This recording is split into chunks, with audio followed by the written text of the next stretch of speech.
Hola amigos de Plaza Mesones Virtual. En esta ocasión vamos a hablar acerca de ser diferente.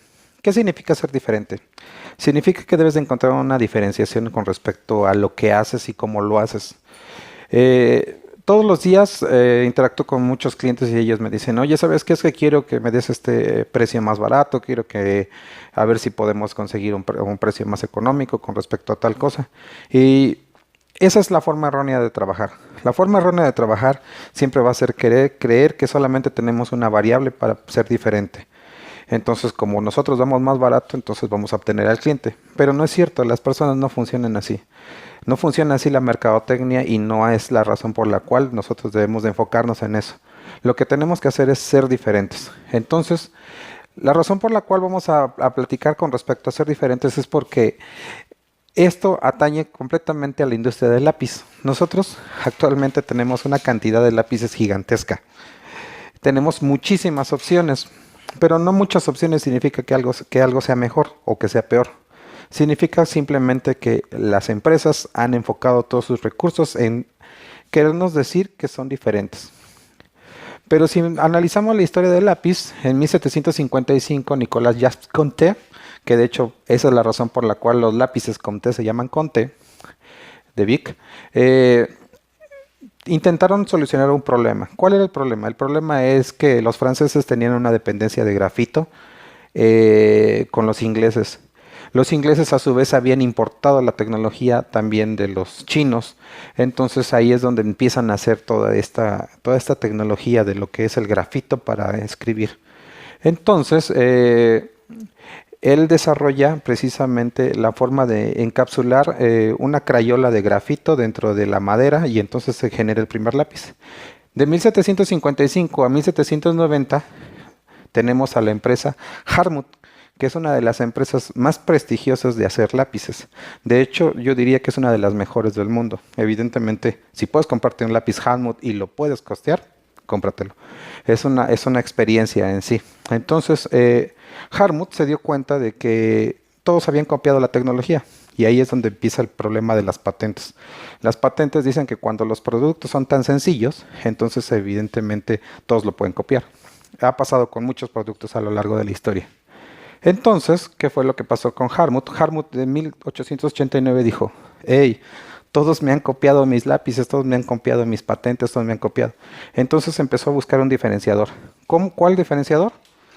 En vez de utilizar el color natural del lápiz, que es el de madera, que era el que definía si el lápiz tenía vicios, por ejemplo, tenía una madera de mala calidad, dijo, voy a hacerlo amarillo. Y entonces empezó a hacer lápices amarillos. Evidentemente, después Faber-Castell, Dixon o Ticonderoga empezaron a copiar el amarillo y entonces la nueva norma se convirtió en regla y otra vez tenemos que todos los lápices casi son amarillos. Pero después llegó el siglo XX y entonces empezamos a ver nuevas formas de diferenciar los lápices. Empezamos a hacer lápices naranjas, como lo que pasa con el Mirado, o empezamos a hacer lápices negros, como lo que pasa con otras marcas, o inclusive lápices rojos o lápices publicitarios que son de muy baja calidad, que nada más se usan para ¿qué? Para casi regalarlos o desecharlos, o lápices de plástico. Entonces, evidentemente, ¿qué fue lo que sucedió? Lo que sucedió es que otra vez teníamos dentro del mar de ruido teníamos millones de opciones de lápices de millones de marcas que todos eran distintos. Entonces hubo una nueva diferenciación. Los pedagogos empezaron a decir que necesitaban un lápiz que fuera especial para los niños para que pudieran escribir. Entonces volvimos a encontrar la diferenciación, hacer lápices triangulares. Pero no solamente lápices triangulares, sino lápices triangulares jumbo. Entonces, evidentemente, nosotros los que conocimos las gomitas para los lápices, dejamos atrás nuestra dependencia de las gomitas y empezamos a comprar lápices triangulares. Actualmente las investigaciones no nos arrojan luz, sí, es mejor un lápiz triangular. De hecho, el lápiz triangular es para los zurdos. Pero evidentemente, ¿qué es lo que termina sucediendo? Que la mercadotecnia nos termina vendiendo un lápiz triangular. ¿Para qué? Para que nosotros digamos son para los niños que van empezando a escribir. Y dejamos de lado justamente el lápiz triangular por otra vez las gomitas. Y entonces esto es un ir y venir de opciones y cómo posicionar mejor tu producto en el mercado. Entonces, todo esto tiene que ver con la diferenciación. ¿Cómo hacemos que nuestra papelería sea diferente? Y es que durante muchos años yo he escuchado muchas historias de ustedes los papeleros de cómo hacer que la gente me busque a mí y no busque la papelería de enfrente. Entonces, he encontrado, por ejemplo, estrategias con respecto, por ejemplo, con respecto al plástico. Mucha gente se lleva plástico de calibre 6 o calibre 8.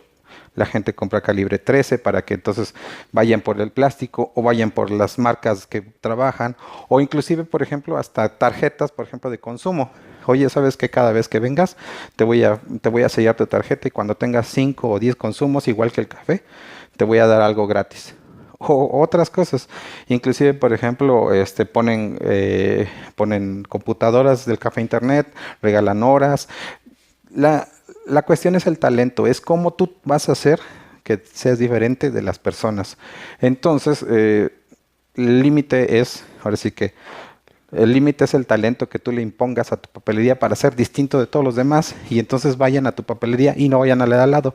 Porque si compramos el mismo lápiz barato y lo vendemos todos, evidentemente, ¿qué va a terminar sucediendo? Va a terminar sucediendo que la única forma con la que puedes competir contra el otro tiene que ver con el hecho precisamente del precio. Entonces, diferenciate de otra forma, busca otras estrategias para diferenciarte de las otras papelerías. Empieza a buscar otros canales y empieza a desarrollar cómo hacer una estrategia eficaz para que no seas una papelería del montón.